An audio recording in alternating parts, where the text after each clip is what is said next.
छत्तीसगढ़ की राजधानी रायपुर में शुक्रवार को दो स्थानों पर आगजनी की खबरें हैं। पहला, बंजारी चौक में स्थित पंजाब नेशनल बैंक के एटीएम में आग लग जाने से हड़कंप मच गया। वहीं दूसरी ओर अवंती विहार के विरासत अपार्टमेंट के 5वीं मंजिल में एक फ्लैट में आग की लपटें आसपास के लोगों ने देखी। दोनों ही स्थानों पर आम जनता ने पुलिस को इसकी सूचना दी। मौके पर फायर ब्रिगेड की टीम ने पहुंचकर आग पर काबू पाया।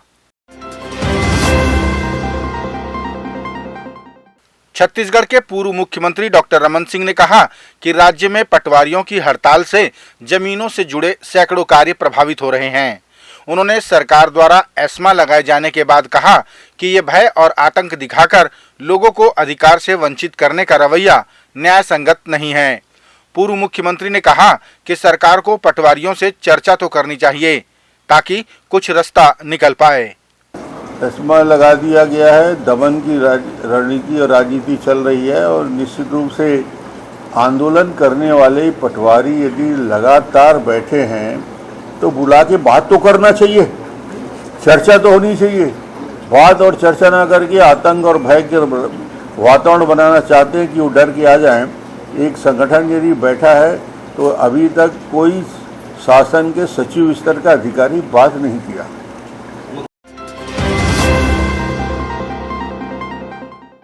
छत्तीसगढ़ में इन दिनों एक जुमला काफी चर्चा में है, वो है कका जिंदा है। ये जुमला छत्तीसगढ़ के मुख्यमंत्री भूपेश बघेल से संबंधित है, क्योंकि वे कहीं भी जाते हैं तो लोग उन्हें अक्सर कका कहकर ही संबोधित करते हैं।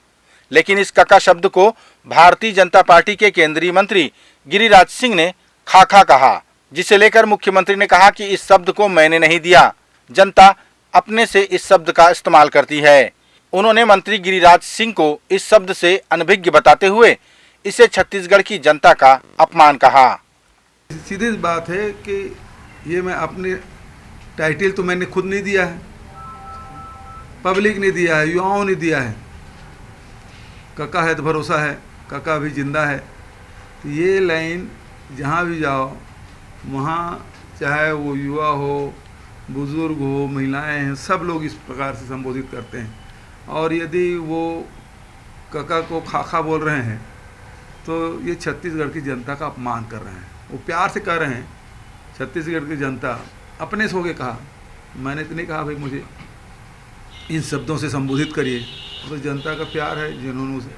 और कका शब्द का शायद अर्थ गिरिराज सिंह जी शायद नहीं जानते हैं, और इस कारण से वो इस प्रकार के छत्तीसगढ़ की जनता का अपमान कर रहे हैं। भारत निर्वाचन आयोग के अधिकारियों ने छत्तीसगढ़ में आगामी विधानसभा चुनाव के मद्देनजर राज्य के 33 जिलों के कलेक्टर और एसपी के साथ समीक्षा बैठक की। 8 और 9 जून 2 दिनों तक चली इस बैठक में चुनाव को लेकर पोलिंग बूथ, ईवीएम और मतदाता सूची प्रकाशन समेत कई विषयों पर विचार विमर्श किया गया। समीक्षा बैठक में सभी कलेक्टर एसपी को अपने अपने जिलों में शांतिपूर्ण चुनाव संपन्न कराने के निर्देश भी जारी किए गए। राज्य के सभी 33 जिलों के कलेक्टर्स और एसपी और डिस्ट्रिक्ट लेवल पर जो डिस्ट्रिक्ट फंक्शनरीज़ है, इनका इलेक्टोरल मटेरियल मैनेजमेंट किस तरीके से है, वहाँ पर इलेक्शन को लेकर के क्या व्यवस्थाएं रहेंगी, चाहे वो पोलिंग स्टेशन हो, चाहे पोलिंग पार्टीज़ हो, चाहे ईवीएम हो, वीवीपैट का संधारण है, स्ट्रांग रूम में डिस्ट्रीब्यूशन है, और पूरे इलेक्टोरल इंफ्रास्ट्रक्चर की तैयारी, security force deployment, law and order election के दौरान क्या रहेगा, इसकी समीक्षा ईसीआई का डेलीगेशन लेगा, सीनियर ऑफिशियल्स का। 2 दिन की बैठक। छत्तीसगढ़ के पूर्व मुख्यमंत्री डॉक्टर रमन सिंह ने आरोप लगाया था कि छत्तीसगढ़ में सिर्फ मुख्यमंत्री भूपेश बघेल के विधानसभा क्षेत्र पाटन में ही विकास के कार्य हुए हैं, बाकी स्थान विकास कार्यों से कोसों दूर हैं। इस आरोप पर प्रतिक्रिया व्यक्त करते हुए मुख्यमंत्री भूपेश बघेल ने कहा कि उन्हीं के विधानसभा क्षेत्र कवर्धा के लोगों से पूछ लीजिए विकास कार्यों के बारे में। मुख्यमंत्री ने यह भी कहा कि रमन सिंह जी के कार्यकाल में पुल को पहले तोड़ा जाता था, फिर बनाया जाता था। इसी तरह बनी बनाई सड़कें उखाड़ी जाती थीं, फिर बनाई जाती थीं। बस्तर चले जाइए, सरगुजा चले जाइए, रायगढ़ चले जाइए, किसी भी जिले में चले, रमन सिंह के क्षेत्र में चले जाइए, रमन सिंह जी के 15 साल मुख्यमंत्री रहे उस विधानसभा में, वहाँ के सामाजिक संगठन के लोगों से पूछ लीजिए कि कितना पैसा, कितनी ज़मीन उनको दी गई और कितना राशि उनको दिया गया है। तो हमने भेद नहीं किया। रमन सिंह जी अपने क्षेत्र में काम किए होते तो वहाँ सड़क निर्माण की मुझे घोषणा नहीं, स्वीकृति देनी नहीं पड़ती। रमन सिंह के समय में होता ये था कि उसी ब्रिज को तोड़ो, फिर उसी ब्रिज को बनाओ, उसी सड़क की फिर से रिपेयरिंग करो। और उसके समय में जितने पुल पुलिया बने उसी क्षेत्र में पुल पुलिया भी भसक गए और स्टाफ डैम भी ढह गया। तो ये तो उनके कार्यकाल का हिसाब किताब है। तो रमन सिंह जी अब वो ऐसा है कि सुबह सो कूट के केवल दौरा और में जाते नहीं, 5 साल हो बीत रहा है। प्रदेश का कितने बार दौरा कर लिए विपक्ष के नेता हैं।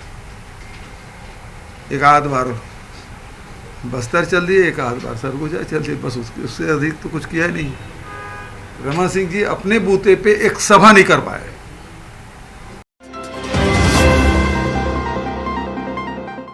छत्तीसगढ़ की राजधानी रायपुर के हृदय स्थल जय स्तंभ चौक को उलझे हुए तारों के गुच्छों से निजात दिलाने नगर निगम के महापौर एजाज ढेबर ने ठान ली है। उन्होंने बताया कि शहर के सभी स्थानों को अंडरग्राउंड वायरिंग से लैस किया जाएगा ताकि शहर और भी सुंदर नजर आए। इसकी शुरुआत उन्होंने जय स्तंभ चौक से करना बताया। महापौर ने कहा कि जल्द ही जय स्तंभ चौक और भी सुंदर नजर आएगा। नहीं, देखिए वहाँ पर पूरा गुच्छा, सबसे ज़्यादा अगर वायर अगर गुच्छा है तो वहीं पर है, सबसे ज़्यादा अगर परेशानी है तो वहीं पर है। आज पूरा शहर हमारा वायरों का शहर, गुच्छे का शहर दिखता है। जब ये अंडर केबलिंग हो जाएगी तो हमारा शहर साफ सुथरा और सुंदर दिखेगा। हमारा प्रयास रहेगा कि जल्दी से 1-1.25 महीने में पूरे अंडर जो केबलिंग का जो काम है वो पूरा कर दिया जाएगा। बहुत सुंदर जय स्तंभ चौक को बनाया जाएगा, क्योंकि मुझे लगता है कि जो हमारा जय स्तंभ चौक है वो हमारा हृदय स्थल है। तो प्रयास रहेगा हम जल्दी से जल्दी उसको पूरा कर सकें।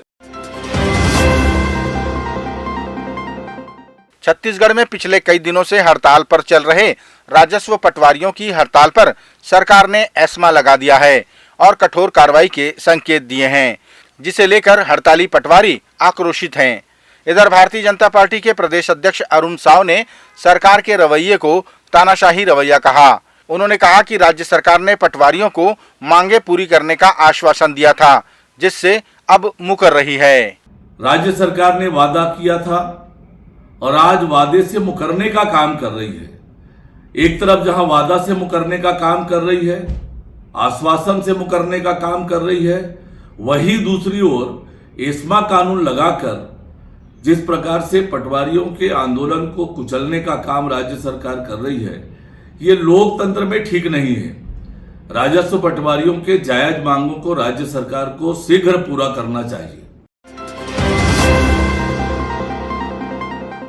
छत्तीसगढ़ के मुख्यमंत्री भूपेश बघेल द्वारा पूर्व व प्रथम मुख्यमंत्री अजीत जोगी को लेकर दिए गए बयान की राजनीतिक गलियारों में खूब चर्चा है।